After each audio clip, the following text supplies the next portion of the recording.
Commonwealth ગેમ્સને લઈ નાયબ મુખ્યમંત્રી હર્ષ સંઘવીએ નિવેદન આપ્યું છે। તેમણે કહ્યું, ગુજરાતના અને દેશના ખેલાડીઓને અભિનંદન। 2030 કોમનવેલ્થ ગેમ્સ આયોજન માટે તૈયાર છે।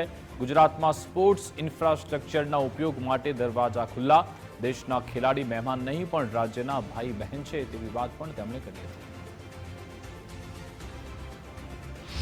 ગ્લાસગો 2026 ડેલિગેશન દ્વારા અને ગુજરાતના આપણા પેરા એથ્લીટ અને એથ્લીટ્સ દ્વારા આદરણીય મુખ્યમંત્રીશ્રીને એ ફ્લેગ સુપ્રત કરવામાં આવ્યો છે।